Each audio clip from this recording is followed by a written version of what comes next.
This conference will now be recorded. हाँ, भेजनीय गण देखा था, जिसका अर्थ था संधानीय गण, जो पुरुष को बद्ध करके निकालने वाला है, स्तंभक नहीं, बंधन करने वाला। और आज हम देख रहे हैं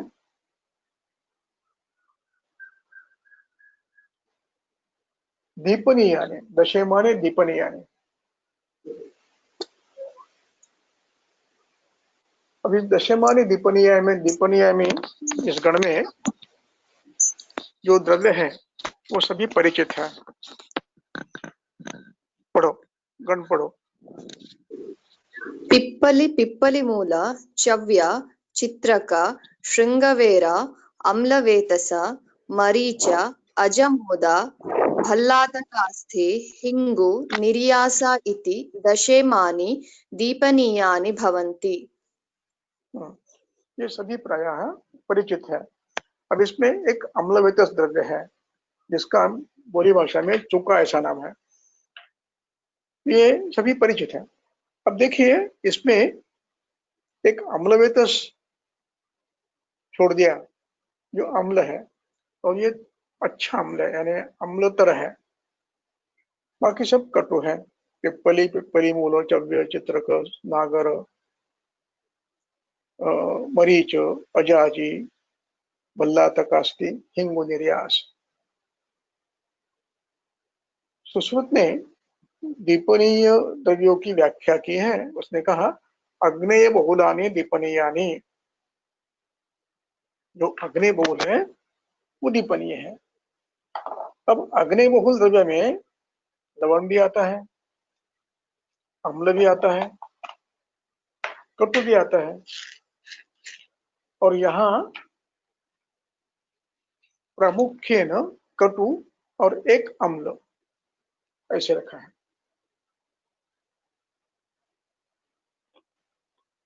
और लवण का और उपयोग यहाँ पर, और लवण तिक्त रस का, लवण का इसका कोई उल्लेख नहीं है। इसका अर्थ क्या है हमें समझना है, ऐसा क्यों किया। ऐसा करने का कारण ये जो गण है, ये गण एक टोकन है, उपलक्षण मात्र है, और इसमें बलवान प्रायोपयोगी द्रव्यों का उपयोग किया है। और इसमें भी कटुरस का प्रयोग ज्यादा किया है।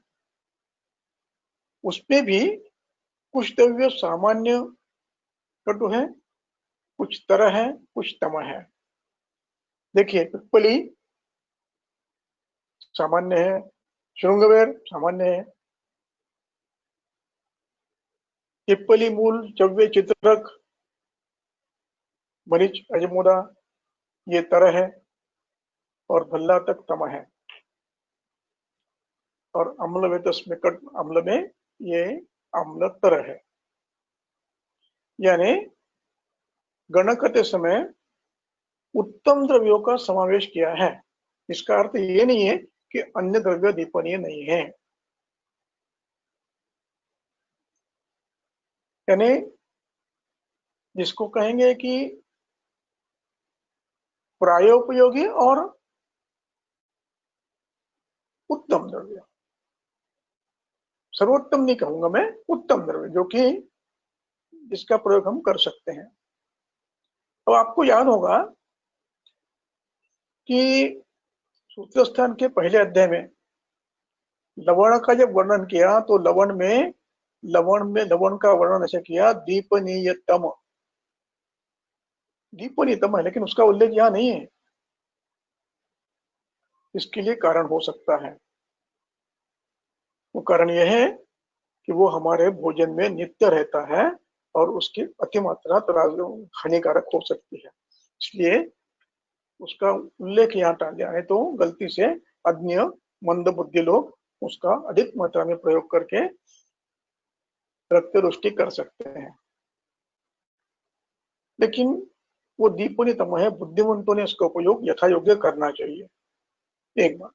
अब दूसरा बात, जब मैं थोड़ा सूक्ष्मता में जा रहा हूं, ये सोचकर कि सुनने वाले भी छात्र समझ पाएंगे, इस प्रकार से बताने का प्रयास करता हूं।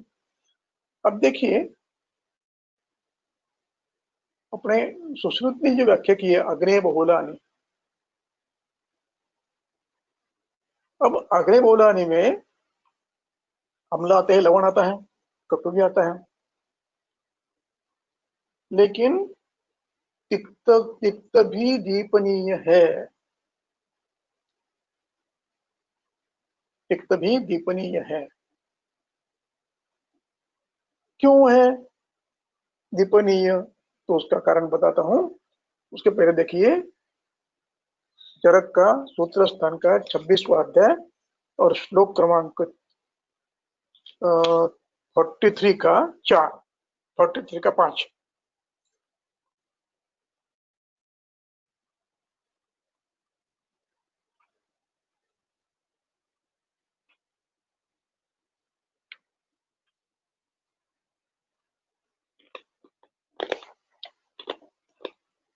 इसमें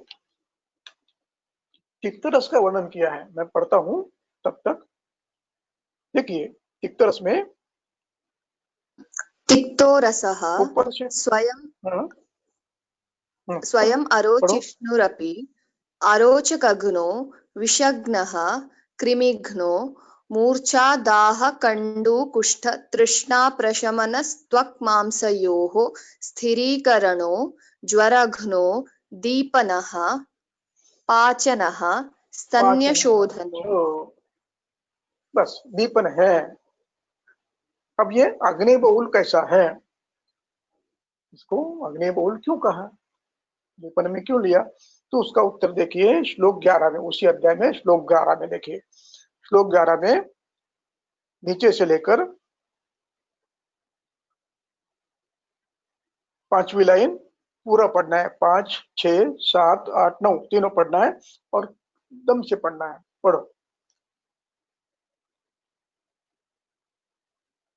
अब देखिए इसमें पंचमहाभूतों के यानी भौतिक द्रव्यों के वायवीय प्रधान और अग्नेय प्रधान द्रव्यों के गुण बताए हैं।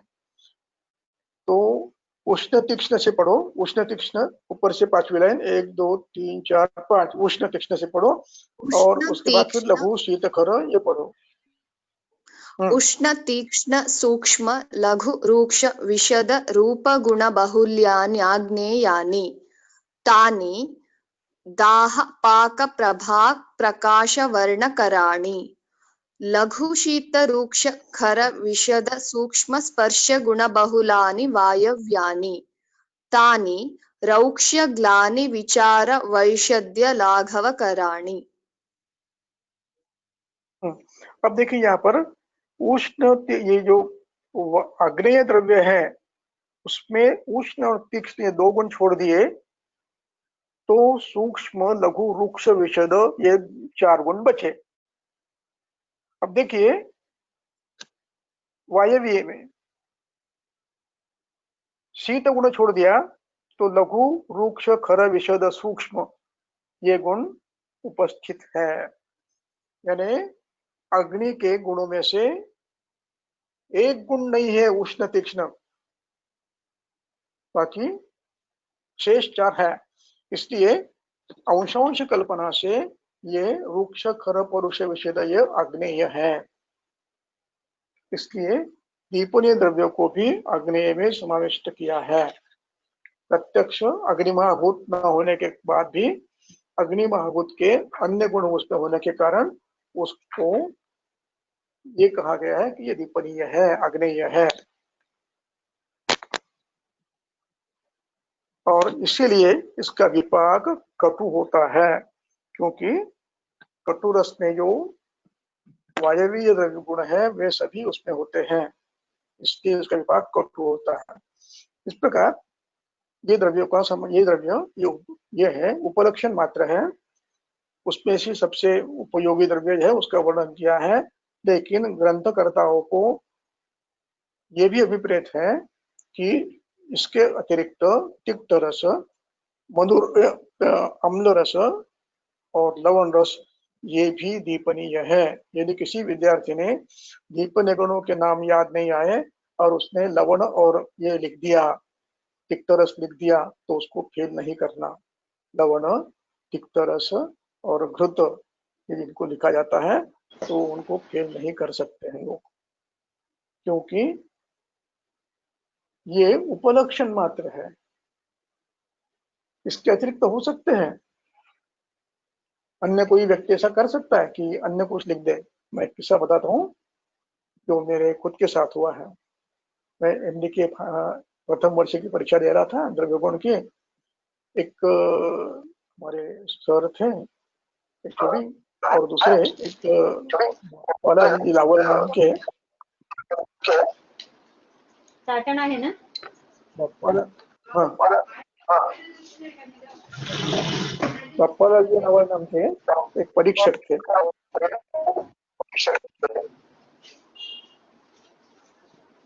और उन्होंने मुझे पूछा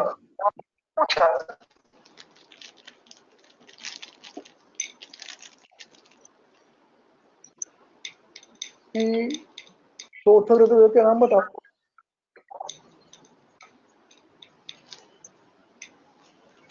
चौथे ऋतु के नाम बताओ, और मैंने बताया।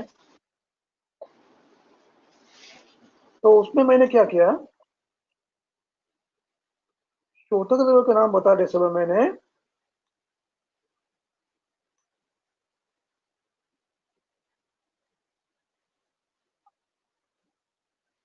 शतावरी का नाम बताया। जैसे मैंने शतावरी बताया वैसे उनकी भिवैया तन गई और उन्हें कहा, भैया ये कहाँ से लाया हो? और मैंने कहा फिर सर भाव प्रकाश में है, तो बता सकते हो? मैंने कहा यदि अनुमति हो और मेरे बताने से ऐसे किसी को फील न हो कि अपमान कर रहा है, औचित्य कर रहा हूं मैं, तो बता रहे हैं, मुझे कोई आपत्ति नहीं है, मैं बता सकता हूँ। तो उन्होंने किताब मंगाई, मैंने निकाल के दिया शतावरी,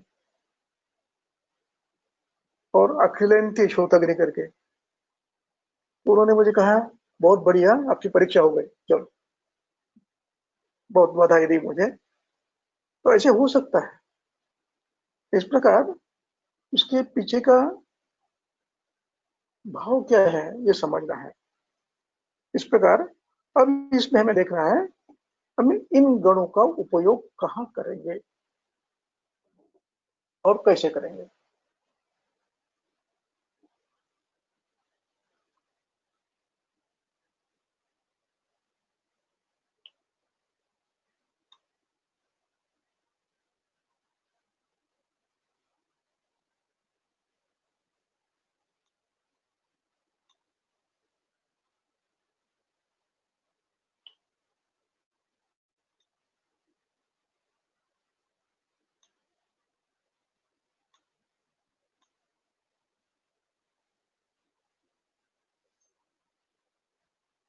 प्रायः इनका उपयोग हम कहाँ करते हैं? इनका उपयोग हम अग्नि दीपन के लिए करते हैं, निश्चित है, लेकिन समय क्या है इसका, कब करते हैं? हम इसका उपयोग वहां पर करते हैं जहां पर ऐसी अवस्था हो कि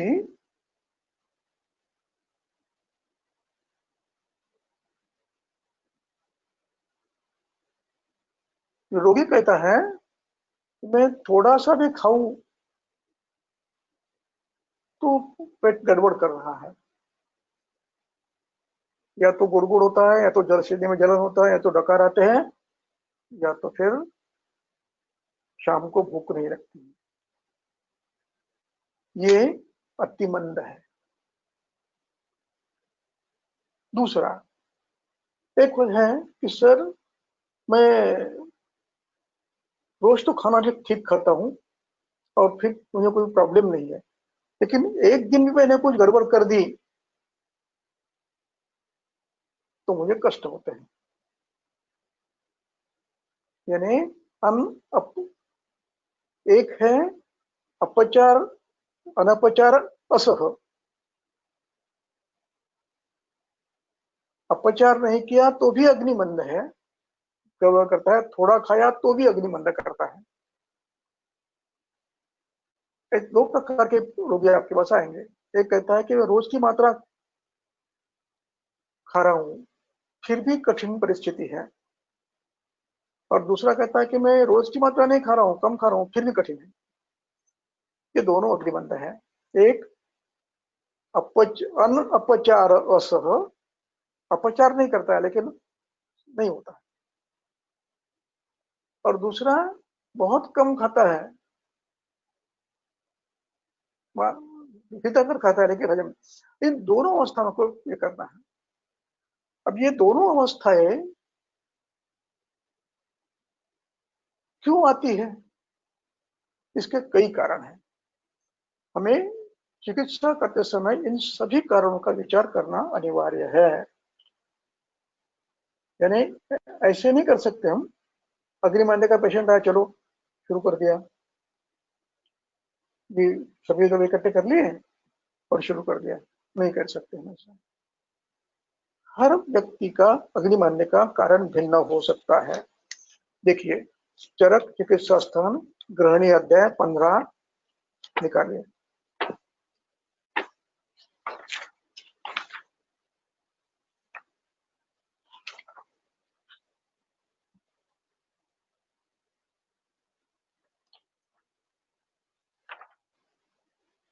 श्लोक क्रमांक 205 से प्रारंभ करेंगे। एक एक श्लोक पढ़ो।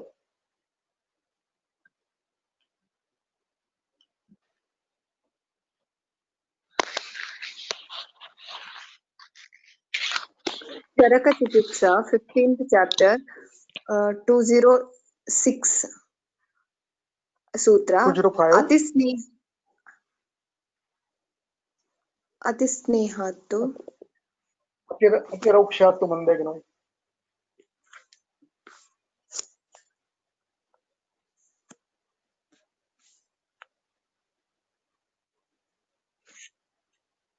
नीचे, एकदम नीचे, ये नीचे वाली लाइन, एकदम नीचे 205।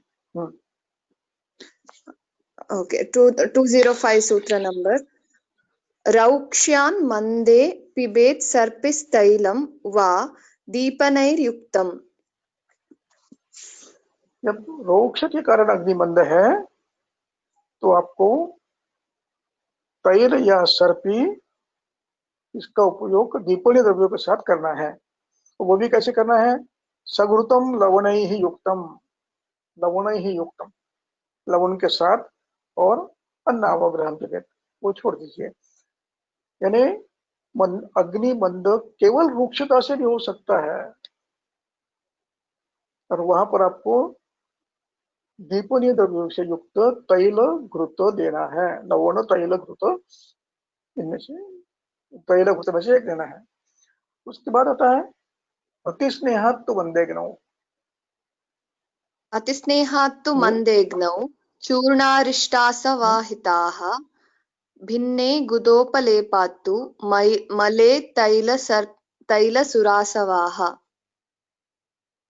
यानी अग्निमंद होने का एक कारण अतिस्नेहपान यह भी हो सकता है।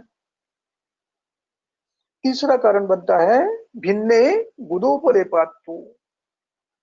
गुदोपलेप यानी पक्वाशय में दोषों का उपलेप होने से भी अग्निमंद हो सकता है, अपानावृत समान। तीसरा दोषवृद्ध्यात् मंदेग्नौ। श्लेष्मा पित्त विशिष्ट गुणों से बड़े हैं, कभी द्रव गुण से बड़ा है, कभी स्निग्ध गुण से बड़ा है, कभी पिछल गुण से बड़ा है, कभी मंद गुण से बड़ा है, अन्य इस पद्धति से दोषवृद्ध्यात् मंदेग्नौ, ये तीसरा कारण है। पांचवा कारण है व्याधियुक्त मंदेग्नौ। कोई व्याधि से पीड़ित होकर मंदाग्नि हो गया है। पांचवा कारण है उपवासात मंदेग्नौ। किसी को उपवास हो गया है किसी कारणवश, दीर्घकाल 5-6 दिन उपवास हो गया है तो उसका भी अग्नि बंध होता है। जो लोग विशेष उपवास करते हैं, यानी कुछ लोग ऐसे हैं कि जो 4-5-6 दिन केवल पानी पे रहते हैं या तो केवल एक बार खाना खाते हैं, तो ऐसे व्यक्ति में भी बंध होता है। अगला कारण है दीर्घकाल प्रसंगात। दीर्घकाल प्रसंग यानी कोई ऐसे काम में गया है जिसमें साल भर रहना पड़ा, 2 महीने 3 महीने रहना पड़ा और कुछ ये भोजन की व्यवस्था ठीक नहीं हुई, जैसे कोरोना में हुआ, कुछ लोगों को नहीं मिला कुछ दिनों तक। तो इस प्रकार दीर्घ प्रसंगात क्षाम क्षीण कृशान नारायण, ऐसे भिन्न भिन्न कारणों से अग्नि बंद हो सकता है।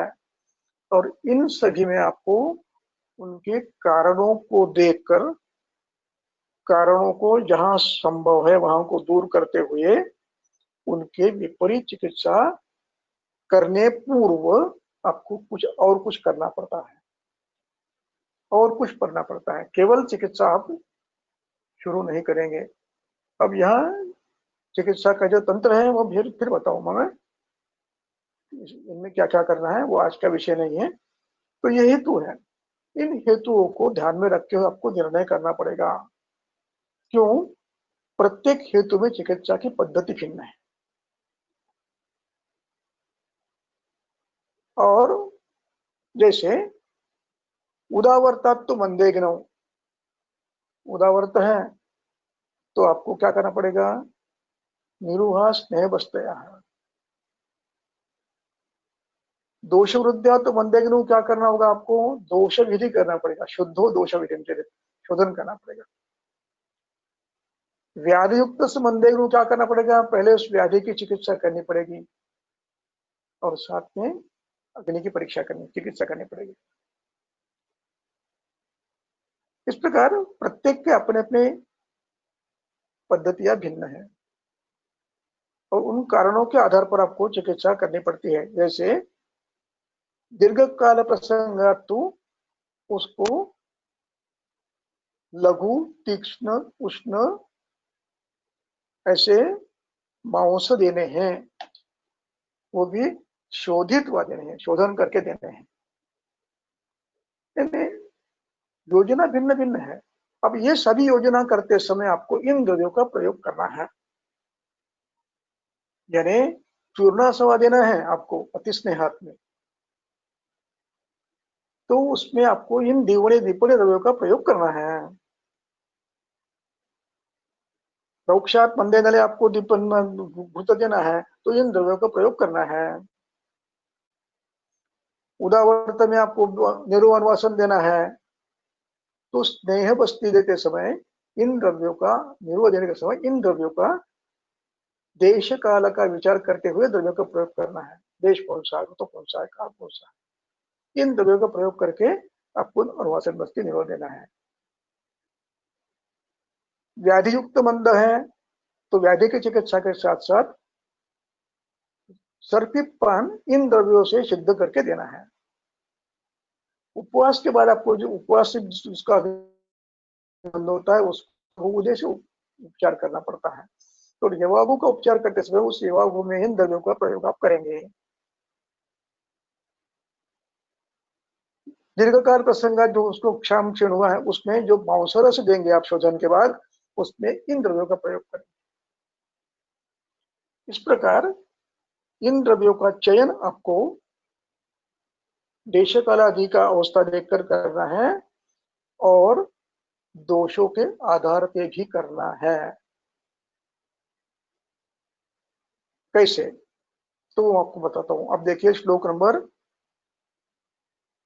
198 पढ़ो।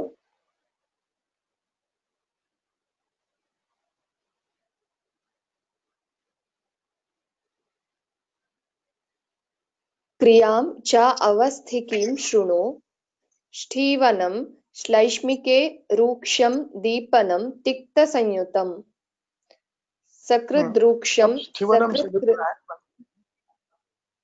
ठीक है, स्थिवनम का अभिप्राय वमन, इसमें क्या आपको वमन लेना है और दीपन द्रव्य देने हैं, और दीपन द्रव्यों में गणोक्त द्रव्य कटुरस के वो तो देने ही हैं, लेकिन तिक्त के साथ देने हैं, यानी कटुरस प्रधान देने हैं और तिक्त उसको साथ में देना है। अब इसमें कटुरस में कौन सा प्रयोग करना है, ये निर्णय चिकित्सक देश काल ऋतु इसका प्रयोग विचार करके करेगा। अब उसमें भी यदि ये कफज अग्निबंध है लेकिन कृश है, तो उसको आपको सकृत रुक्षम सकृत स्निग्धम करना पड़ेगा। एक बार कभी कुछ दिनों तक रुक्ष, कुछ दिनों तक स्निग्ध, ऐसे कृष व्यक्ति को आपको करना पड़ेगा। ऊपर का जो है वो भी श्लेषपंज है, ये भी श्लेषपंज अग्निबंध है। अब अभी जो एक बीच पे पंक्ति आई है, परीक्षामम शरीरस्य दीपनम स्नेह संयुक्तम, अब इसमें परीक्षामम ये शब्द है, ये अवस्था अतिदेश तंत्र युक्ति से सभी अवस्था को लगाना है। जितने भी अग्निबंध की अवस्था है उन सब में इसका प्रयोग आपको करना है। दीप कौन सा, परीक्षम परीक्ष आमम शरीरस्य, यानी अमावस्था है तो पहले आपको चिकित्सा भिन्न दूसरे कुछ करने पड़ेगी, उसके बाद दीपन देना पड़ेगा, ये भूलना नहीं है। ये यहाँ पर लिखा इन्होंने इसलिए लिखा है, इसके पहले उसका वर्णन कर चुके हैं, वो मैं आपको बाद में बताता हूँ। उसके बाद 200 पढ़ो, 200 बहुवातस्य दीपनम बहुपित्तस्य दीपनं बहुपित्तस्य तिक्तं मधुरसंयुतं बहुवातस्य तु स्नेहलवणाम्लयुतं हितम्। हाँ, अब पित्त के लिए आपको क्या करना है, दीपनीय द्रव्य में तिक्त रस का प्रयोग करना है, और जो रस अम्ल है लेकिन उष्ण तीक्ष्ण नहीं है उनका प्रयोग करना है। इसलिए दीपनम शब्द से यहाँ पर अम्ल जो उष्ण नहीं है वो, और तिक्त रस उसका प्रयोग करना है। और कैसे करना है, मधुर संयुतम करना है, मधुर के साथ करना है। तिक्त रस को कम कर, यानी पित्त को शांत करने वालों में से एक तिक्त है, मधुर है, कषाय है। तो यहाँ पर वो मधुर रस का प्रयोग करने के लिए कह रहे हैं। क्यों कह रहे हैं उस पर चर्चा बाद में करेंगे। अब देखिए, वह कफ के लिए हो गया कटुरस और तिक्त रस, पित्त के लिए हो गया दीपन द्रव्य अम्ल और उसके साथ तिक्त और मधुर रस। अब बहुवातस्य स्नेह लवण अम्लयुतम हितम, वात में स्नेह लवण अम्ल। देखिए, आपके गण में लवण का नाम नहीं है, लेकिन उसका समावेश करना है। इस प्रकार संदुक्षयति, इस प्रकार दोषों को देखकर, हेतुओं को देखकर आपको किन द्रव्यों से ये चिकित्सा करनी है, ये आपको प्रयोग करना है। तब इसमें अंतिम चरण यह है, महत्वपूर्ण है, वो ये है कि जब हम दीपनीय द्रव्यों की चिकित्सा करना प्रारंभ करेंगे, उसके पूर्व एक अवस्था लाना जरूरी है। प्रतिरुग्ण में ये अवस्था प्राप्त हुई है या नहीं, ये देखकर ही आपको दीपन चिकित्सा का अगला क्रम करना है। क्या है वो, अब देखिए श्लोक नंबर 76 पढ़िए इसी अध्याय में 76।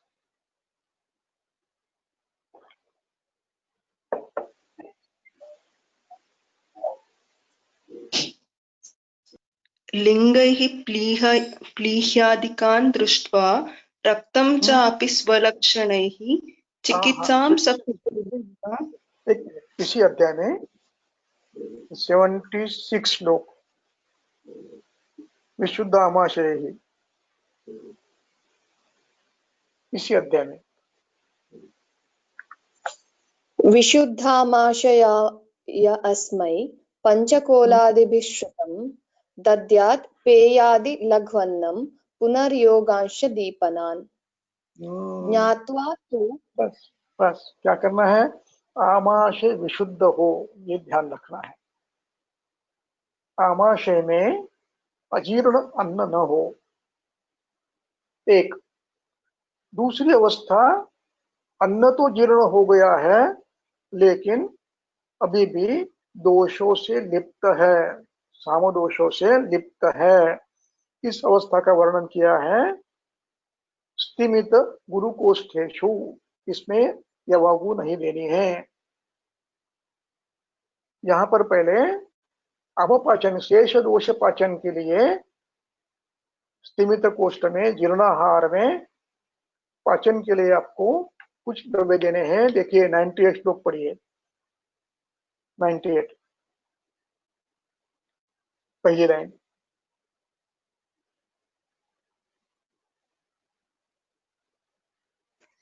नागर अतिविष मुस्तक्वातः स्याद् आमपाचनः मुस्तान्तकल्कः पथ्या वा नागरं च उष्णवारिणा। बस इतना आपको पहले करना है। आहार जीर्ण है, अजीर्णावस्था में, आहार अजीर्णावस्था में तो कुछ देना ही नहीं है, उपवास देना है। लेकिन आहार जीर्ण हो गया है किंतु अभी भी आमाशय में गति कम है, स्तिमित है, गुरुकोष्ठ है, भारी है, क्षुधा अन्नाभिलाषा नहीं है। इस अवस्था में आप अन्न नहीं देंगे। इस अवस्था में आप दीपनीय अग्नि दीप्त करने वाले पाचन द्रव्य दोगे। इसमें सबसे छोटा कल्प है शुंठी जल या शुंठी के साथ, पानी के साथ शुंठी सबसे है। और वो होने के बाद जब ये रोगी कहे कि अब तो जरा मुझे पेट हल्का लग रहा है, भोजन की इच्छा हो रही है, तब आप विशुद्ध आमाशय पंचकोलादिभिः श्रुतम पेयादि देंगे। अब आप पेयादि क्रम देंगे, पेया यवागु अथवा रस देंगे। अब ये भी देते समय आपको निर्णय दोषों के अनुसार करना है। वातज में आपको पेयादि क्रम दे सकते हो, श्लेष्मा में आपको पेयादि के स्थान पर यूष यूष देना है, और पैक्टिक में आपको यूष मांस रस आमल की दालिम के साथ देना है। इस प्रकार ये दीपन की प्रक्रिया है। और एक बार ये होने के बाद फिर आप इन्हीं द्रव्यों से, योग आपके जो गण है, परिमूल पूरा गण है, इन गणों से सिद्ध किया हुआ घृत भी आप दे सकते हैं। अब इसमें भी आप तरतम का उपयोग करते हुए कहां पर कौन सा देना, इसका विचार कर सकते हो। जैसे देखिए श्लोक नंबर 142,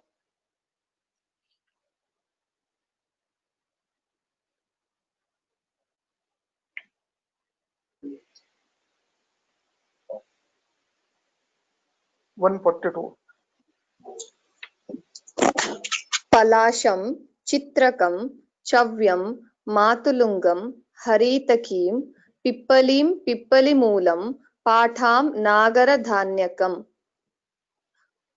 इन द्रव्यों को आप, हाँ ठीक है, इन द्रव्यों को आप इसमें तो यूज कर सकते हो, जवाबों में तो कर ही सकते हो। इन द्रव्यों से सिद्ध घृत भी दे सकते हो। अब देखिए 146 पढ़ो, 146। द्रोणं मधुकपुष्पाणां विडङ्गानां ततोर्धतः चित्रकस्य ततोर्धं स्यात् तथा बल्लातकाडकम्। देखो बस यहाँ पर भल्ला तक का प्रयोग किया है बधुकासों में। यानी इस प्रकार आप द्रव्यों का चयन दोषों को देखकर तीक्ष्णतर द्रव्यों का प्रयोग कर सकते हो। यानी जो गण दिया है उस गण का उपयोग करने की पद्धति है। पद्धति एक है कि पहले हेतुओं का विचार करना, दूसरा आमाशय शुद्ध करा देना, जीर्ण आहार होना चाहिए, जीर्ण आहार के बाद उसके बाद है स्तिमित गुरु कोष्ठ है, तो उसको कुछ द्रव्यों लघुत्तम द्रव्यों से पाचन करना है, और वो होने के बाद फिर आप पेयादि लेंगे, और पेयादि क्रम से अग्नि जब युक्त हो जाएगा तब आहार के साथ अथवा इसके साथ आप दीपनीय घृतों का प्रयोग करेंगे, मांसरस का प्रयोग करेंगे, और फिर आप यदि आवश्यक है तो निरूह अनुवासन का प्रयोग करेंगे। ये दीपनीय द्रव्यों का प्रयोग करने की पद्धति है। थोड़ा विस्तार से कहा, लेकिन ये बार बार कहने की आवश्यकता है, इसलिए मैंने कहा। चरक भी कुछ चीजों को बार बार कहते हैं, इसका कारण है उसको उनको एम्फसाइज करना है, इसलिए मैंने भी उसको एम्फसाइज करने के लिए ये एक बार कहा है। फिर एक बार जब समय आएगा गृहिणी चिकित्सा में अतिसार में, वहां पर भी बताऊंगा। अब हम अपने 5वें अध्याय में आएंगे। 5वां अध्याय।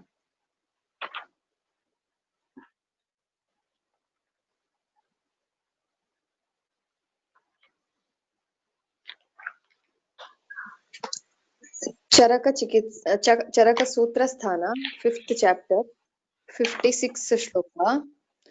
वर्षे वर्षेणु तैलं च कालेषु त्रिषु नाचरेत् प्रावृट् शरद्वसन्तेषु गतमेघे नभस्थले। बस नस्य कर्म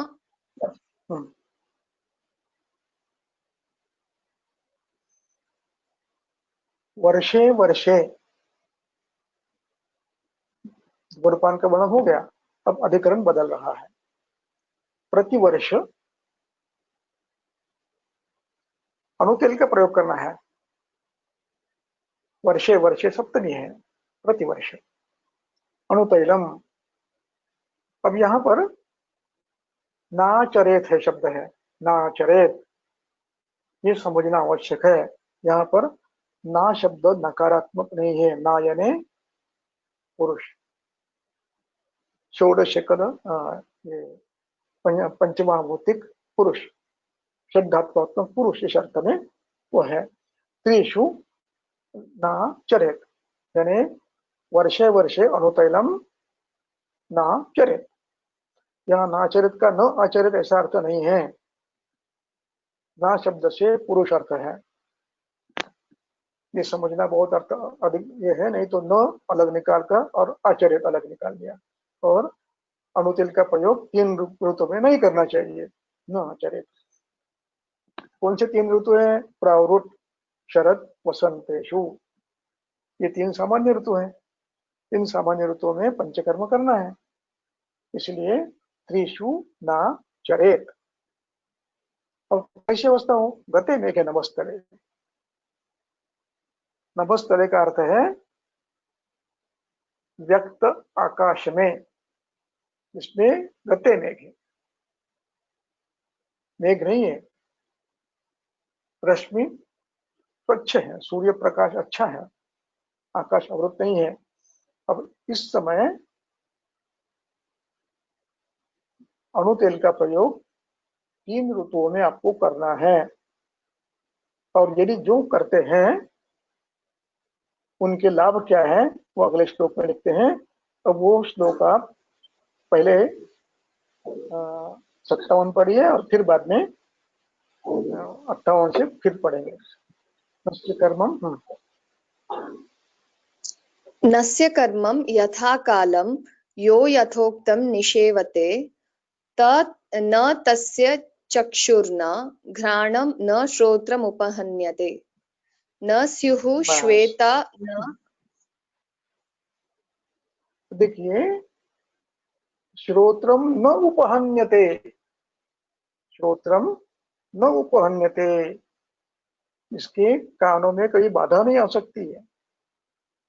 अर्ली एज में, बुढ़ापे में आ सकती है, अर्ली एज में नहीं आएगी बाधा। यानी बाधा अनेक प्रकार के होते हैं। कभी किसी को कर्णशूल होता है, किसी को कर्णशूल होता है, किसी को सुनाई कम देता है, अनेक होते हैं। कर्णशूल बहुत लोगों को देखा मैंने। तो न तस्य चक्षुः उपहन्यते, चक्षुः न उपहन्यते तस्य, तस्य यानी पुरुषस्य, न घ्राणम उपहन्यते तस्य, चक्षुः का विसर्ग निकालना है, न अलग करना है, न घ्राणम उपहन्यते तस्य,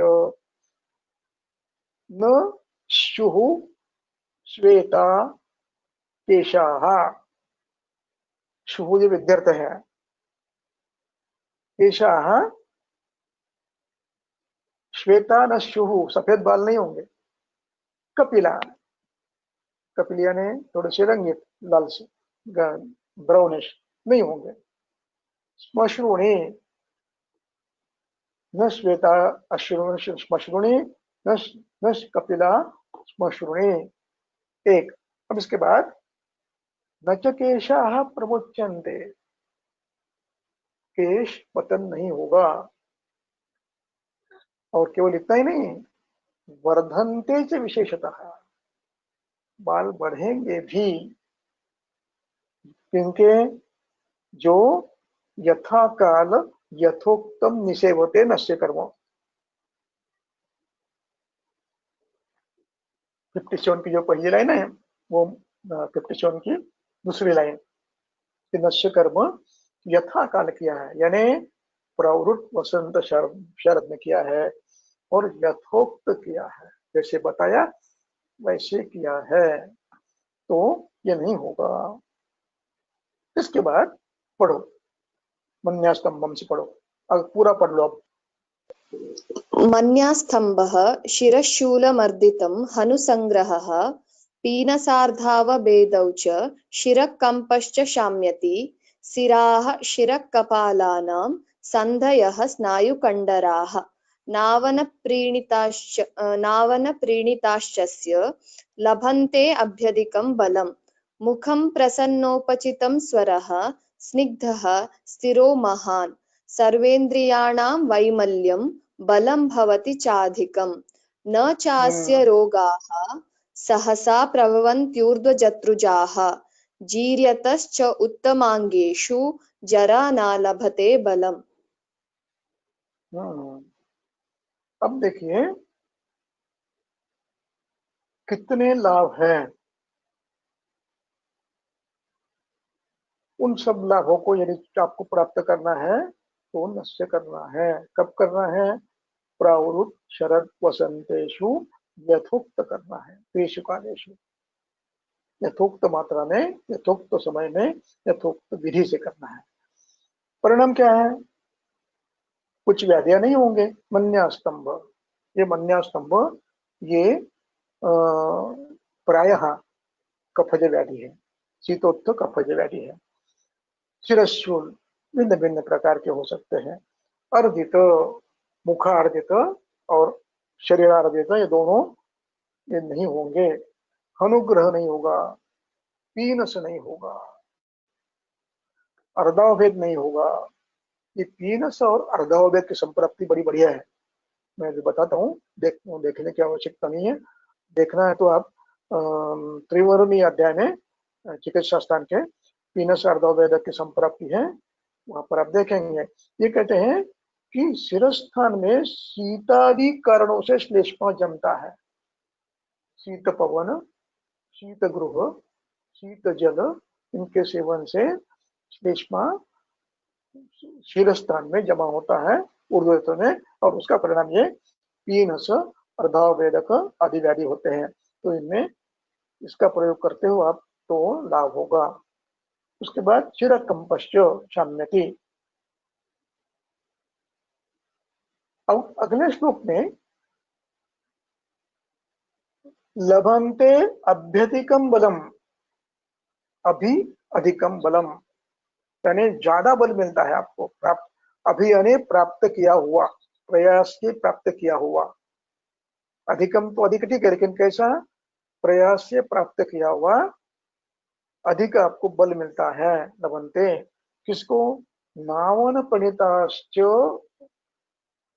नावन प्रीणिताः च लभन्ते अधिकम बलम, जिनको नावन से प्रेरित किया गया है उन अवयवों में इस व्यक्ति के बल प्रयोग से अधिक बढ़ते हैं। अब किसके बढ़ते हैं? अवयव कौन से हैं? शिरः, शिराः, शिराः यानी श्रोतस, सभी श्रोतस, सूक्ष्म से लेकर बृहत स्थूल तक, अणु से लेकर बृहत तक। कहाँ के शिरा, कहाँ की? शिरक कपाला नाम, शिरक कपाल में जितने भी श्रोतस है उन सबको लाभ मिलता है। आगे शिरक कपाला नाम संधयः, उनको बल मिलता है। आगे स्नायु कंडराः, शिरा संधयः स्नायु कंडराः शिरक कपाला नाम षष्ठी है। नावन परिणीताश्च लभन्ते अधिकम बलम, यदि आप इस प्रकार के नस्य करोगे तो उनको अधिक बल मिलता है उस व्यक्ति को। इसके अतिरिक्त मुखम प्रसन्न चित्तम भवति, प्रसन्नम भवति, उपचितम भवति, वैमल्यम स्वरः स्निग्धः स्थिरो महान भवति, स्वर स्निग्ध महान होता है, यानी लाउड स्पीकर की जरूरत नहीं पड़ती है, इतना स्वर स्निग्ध और महान होता है।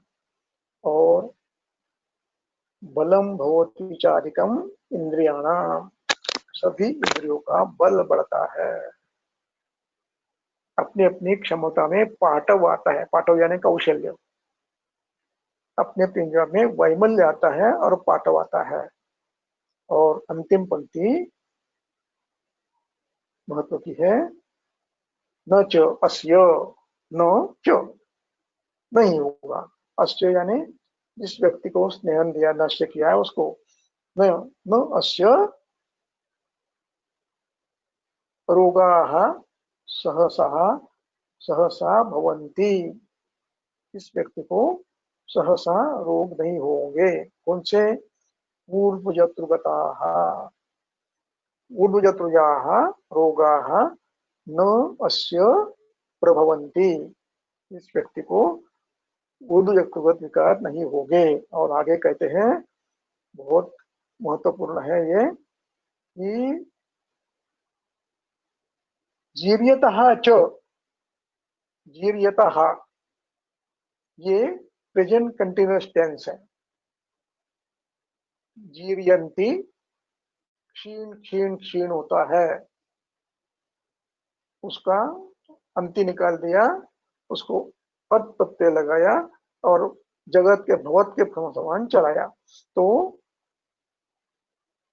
इस प्रकार जीर्यतः यानी बुढ़ापा नजीक आ रहा है, वही जीर्ण हो रहा है। 60, 65, 65, 70, 75 हो गया है। इसमें भी जीर्यतः च जरा न लभते अंगेषु, उत्तम अंगेषु जरा न लभते, जरा तो आएगी, आयु तो कम हो जाएगी, आयु बढ़ेगी, लेकिन उत्तमांगेषु जरा न लभते, केश सफेद नहीं होंगे, केश पतन नहीं होगा, दांत मजबूत होंगे, कान बारीक बारीक आवाज भी सुन पाएंगे। इस प्रकार नश्य का इतना बड़ा प्रभाव ग्रंथकार कहते हैं। अब इसका विधि क्या है ये समझना आवश्यक है। प्रयास करता हूं थोड़े समय में उसको समझाने का। अब इसके बाद का जो ये है, एक बार पढ़ लो फिर बोलता हूँ। ऐसे से लेकर 68 तक पढ़ो, 63 से 68 तक पढ़ लो। चन्दनागुरूणि पत्रं दारी तं मधुकं बलां प्रपौण्डरीकं सूक्ष्मेलां विडङ्गं बिल्वमुत्पलं ह्रिबेरमभयं वन्यं त्वङ्मुस्तं सारिवां स्थिरां जीवन्तीं कृष्णिपर्णीं च सुरदारु शतावरीं हरेणुं बृहतीं व्याघ्रीं सुरभीं पद्मकेशरं विपाचयेत् शतगुणे माहेन्द्रे विमलेम्भसि तैलात् दशगुणं शेषं कषायम् अवतारयेत् तेन तैलं कषायेण दश कृत्वो विपाचयेत् अथास्य दशमे पाके समांशं छागलं पयः दद्यादेशो अनुतैलस्य दद्यात् एतो अनुतैलस्य नावनीयस्य संविधिः अस्य मात्रां प्रयुञ्जीत तैलस्य अर्धफलोन्मिताम्।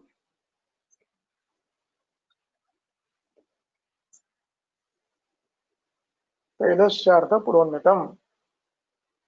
हाँ, अब देखिए चंदन, सुनाई आ रहा कि नहीं आ रहा? चंदन अगरुणी पत्रम, अगरु के चंदन के पत्र, दार्वेपक, मधुक, बला, प्रपौंडरिक, सूक्ष्मेला, विडंग, बिल्व, उत्पल, हृदय, अभया, वन्य, त्वंक, मुस्ता, सारिवा, स्थिरा, जीवंती, कृष्णपर्णी, सुरदारु, शतावरी, हरेणु, बृहति, व्याघ्री, सुरभि, पद्मकेशर, विपाचयेत शतगुणे विमले अंबसी।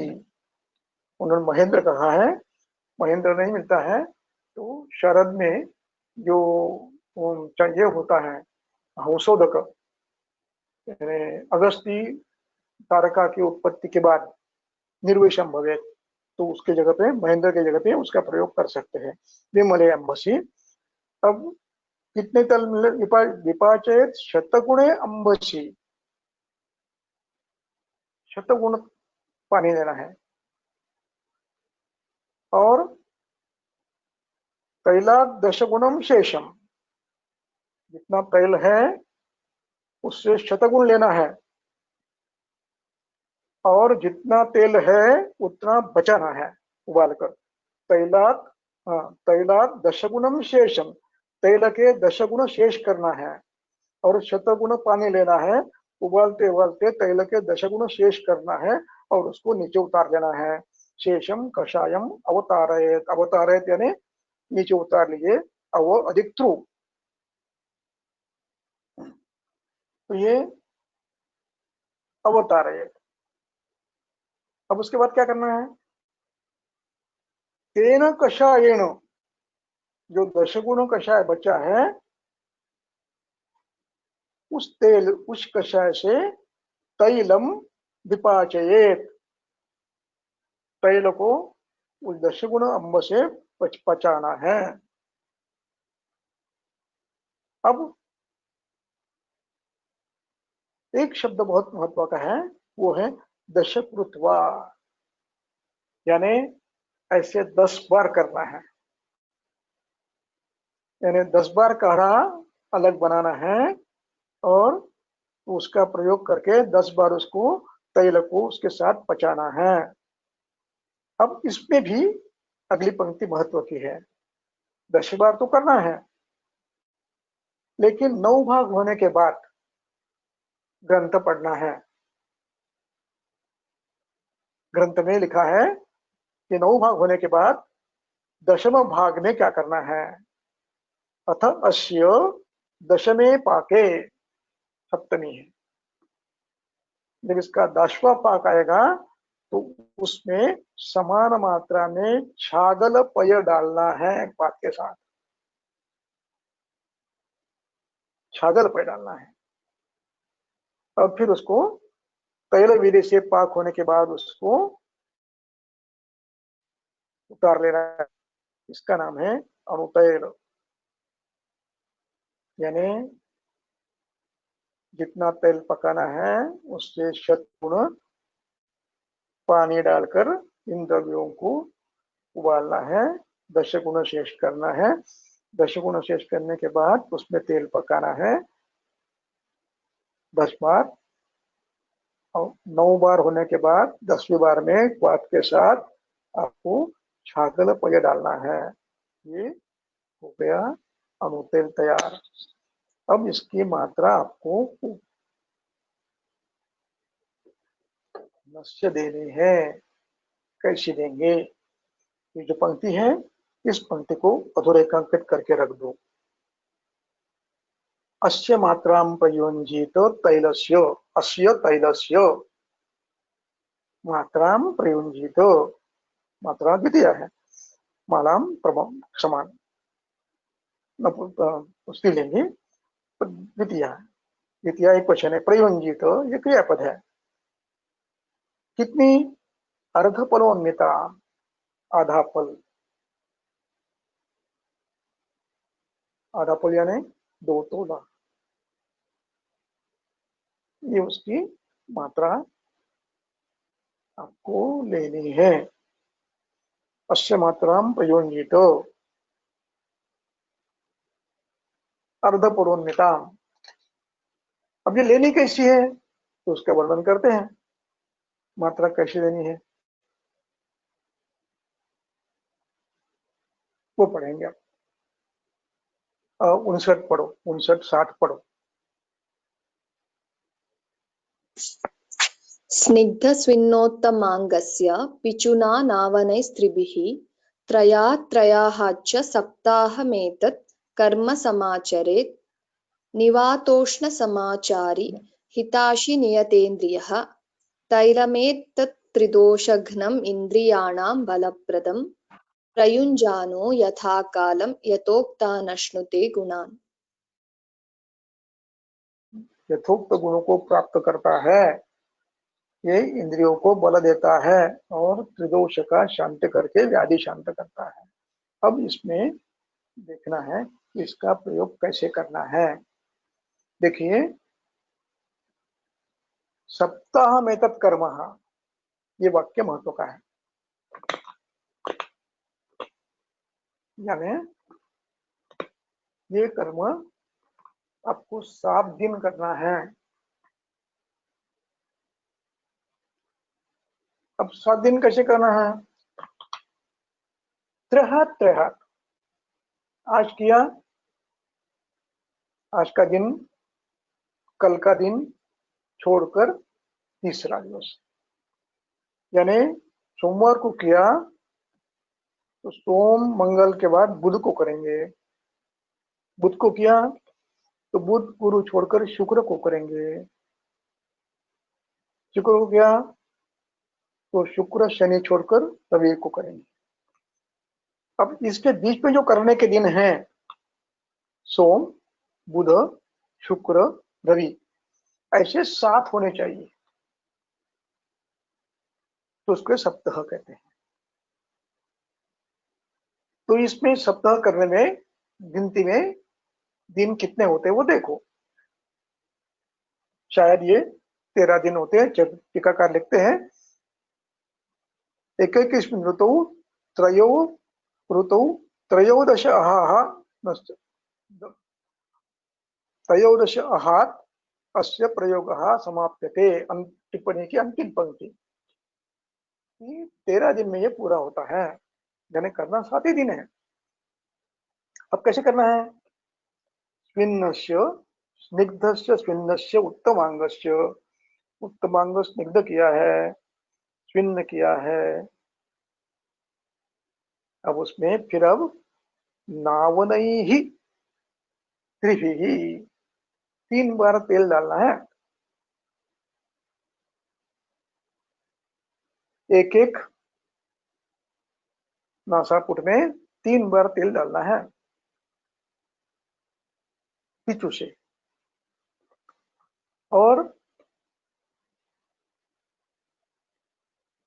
प्रत्येक डालने के बाद, दोनों नाक में डालने के बाद समय जो कितने दिनों जो है कुछ मात्रा बताई है, उस मात्रा के अनुसार रुकना है, दोष निकाल देना है और फिर एक बार करना है, फिर वही प्रत्यम करना है और फिर वही एक बार डालना है। इस प्रकार 3 बार डालना है। एक पिचू से दोनों नासिकाओं में एक बार डाल दिया, रुक जाना है, फिर दूसरी बार डालना है, रुक जाना है, फिर तीसरी बार डालना है, रुक जाना है और फिर तीसरे दिन करना है। इस पद्धति से ये करना है और ये करने के बाद ध्यान देना है शीत पवन उष्ण इसका सेवन नहीं करेंगे, हिताशी रहेंगे, अजीर्ण होने नहीं देंगे, दिवास्वाप नहीं करेंगे, ये ध्यान देना है। अब सबसे महत्वपूर्ण अवस्था कि नस्य करने के पूर्व सामावस्था न होनी चाहिए, ये देखना है। सामावस्था दूर करने के बाद दोषक्षय सार्वदेहिक दोषक्षय करने के बाद फिर ये नस्य करना है और फिर इसके फल मिलते हैं। यहाँ पर यह विषय समाप्त होता है। आज यही रुकता हूँ। धन्यवाद।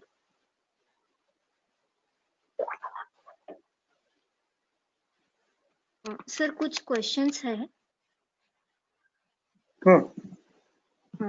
सर ऐसा पूछा है कि दिनचर्या में जो रोज नस्य करने के लिए कहा है तो ये इससे भिन्न है क्या और वो कौन सा करना चाहिए? नहीं समझा नहीं प्रश्न। दिनचर्या में हमें रोज नस्य करना चाहिए ऐसा कहा गया है। वो प्रतिमर्श नस्य है। हाँ, तो ये नहीं है, इससे भिन्न है। ये केवल 3 ऋतुओं में करना है। हाँ हाँ ये वसंत प्रावृत्त में करना है, शरद में करना है। अन्य जो करना है वो प्रतिवर्षण से करना है, अल्प मात्रा में, बिंदु मात्रा में करना है। जी सर, एक और ऐसा प्रश्न है, प्रतिशाय और पीनस ये दो व्याधियों में क्या फर्क होता है? ये आपको इसके शाला के में किसी को पूछ लो, मैं एग्जैक्टली नहीं बता पाऊंगा पीनस में उसमें फर्क क्या है। प्रतिशय है और ऐसा कहते हैं, सुना मैंने कि प्रतिशय जब जीर्ण होता है तो उसको पीनस कहते हैं, जिसमें नासा के गंध आती है, गंध ज्ञान नहीं होता है, शिरशूल होता है, तो उसको पीनस कहते हैं। लेकिन ये मैंने पढ़ा हुआ नहीं है, सुना हुआ है। तो आप एक तो पढ़ लो या तो फिर किसी को पूछ लो। जी सर। ये जो नस्य हमें कहा गया है अणु तेल का, तो उसमें कितनी मात्रा में तेल डालना है, जो 3 बार डालना है वो? अब ये जो आधेपन की मात्रा है, ये आधेपन की मात्रा यानी कितने ml हो गए? लगभग 20 ml हो गए, बराबर है। Yes sir. 20 ml के 3 हिस्से, हाँ 20 ml के 3 हिस्से करो, कितने हो गए? हाँ, 6 ml, 6 या 6.5 ml। से तो हाँ 6.5। 6.5 ml एक बार 6.5 ml दूसरी बार 6.5 ml तीसरी बार, दोनों नागपुरी में डालना है। हाँ, और सर एक बार तेल डालने के बाद कितनी देर तक रुकना चाहिए ऐसा पूछा है। वो मात्रा मुझे देखनी पड़ेगी, मैंने देखा नहीं आज। जी आगे उसमें दिया है, नस्य डालने के बाद कितनी मात्रा तक लेट कर रहना चाहिए, ऐसा कुछ लिखा है, वो मैंने देखा नहीं आज, भूल गया मैं। ठीक है सर। वो अगली बार बताऊंगा। हाँ सर, इतने ही क्वेश्चंस थे, तो आज हम यही रुकते हैं। चलो।